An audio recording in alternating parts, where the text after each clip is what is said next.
zangu, kazi ni nzuri na ni pana sana.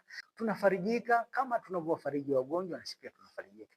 Ndugu zangu, visa vya kuwasaidia wagonjwa ni vingi sana, na kwa kweli tumeipenda kazi. Sisi tunaipenda kazi hii kwa sababu nyingine ni kwamba yule mtu aliyekuja hospitali hajitambui, kwenye faili ameandikwa unknown, hawamjui ametoka wapi, ni unknown, maana yake hajulikaniki ni nani.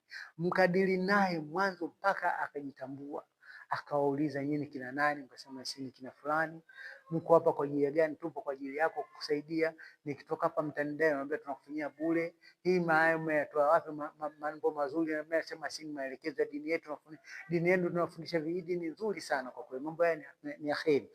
Sasa yale mazungumzo mazuri baina yetu sisi na mgonjwa, akifarijika, sisi tunafarijika mara 10 zaidi.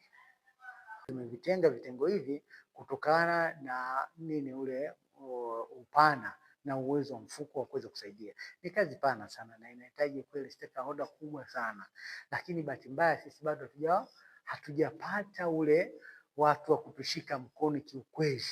Unaona, lakini kwa kweli ndugu zangu, kama ni kazi nzito, huku kuna kazi. Watu wengi sana wana shida, wengi sana maskini, wengi sana madhaifu. Sisi ni wadau wakubwa sana wa kuchangia damu. Damu ni jambo muhimu sana, jambo ni kitu muhimu. Tunajua kabisa hakuna kiwanda cha damu duniani. Kiwanda cha damu anacho mwanadamu mwenyewe. Kwa hiyo kumhamasisha mtu mpaka katoka akaamua kutoa damu yake ni mtihani. Tunatumia fursa hiyo kuwalingania watu, kuwapa faida za kutoa damu, kwa sababu damu mtu anapochangia inasaidia watoto wadogo, wanawake wajawazito, na wenye wahanga mbalimbali wa ajali. Na huenda huyo mtu wa damu na mwenyewe hiyo damu ikamrejea. Sasa mizani kama hii jamani, ni milango ambayo tunasema kama ni rehema kwetu. Mwenyezi Mungu ametutenzea njia nyepesi za kupata pepo yake. Na sisi hapa duniani tuko shambani, kila mtu anajitahidi kulima kwa kadri anavyoweza ili akavune kesho akhera. Sasa hizi ni sababu ambazo ukiingia kwenye taasisi yetu hii au ukashiriki kwa namna moja au nyingine kusaidia, hujapoteza. Ukitoa cha kwako katika kuisaidia hujapoteza. Na sisi tuna utaratibu mzuri. Pesa zetu tunazo kwenye mifumo maalum, tunalipa namba, tuna bank account, zote zinakusanya fedha.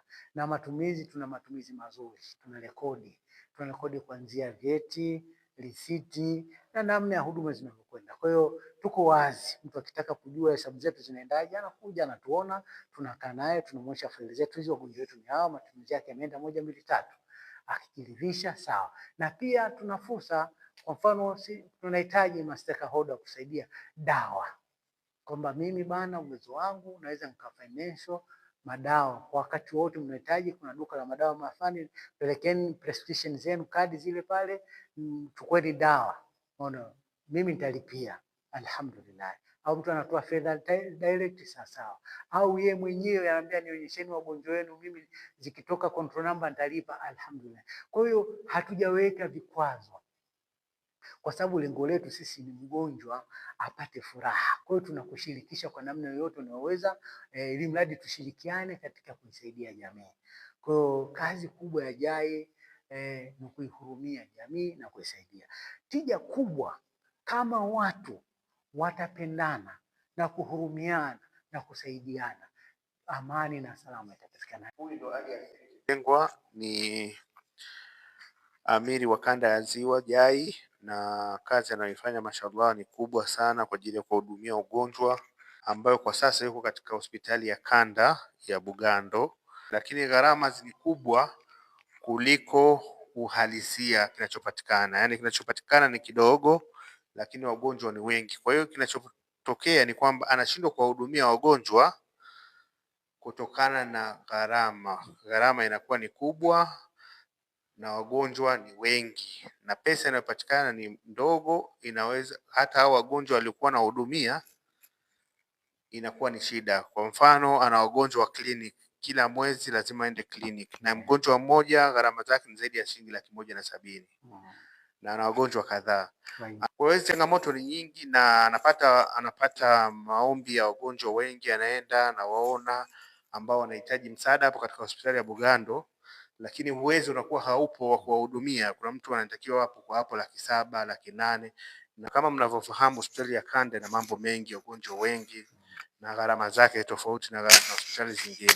Shilingi yako moja ambayo utakaitoa inaweza ikawa sababu ya kubadilisha maisha ya mtu mwingine, kwa sababu hakuna jema dogo katika imani, hakuna jema dogo katika ulimwengu, na kwa Mwenyezi Mungu hakuna dogo.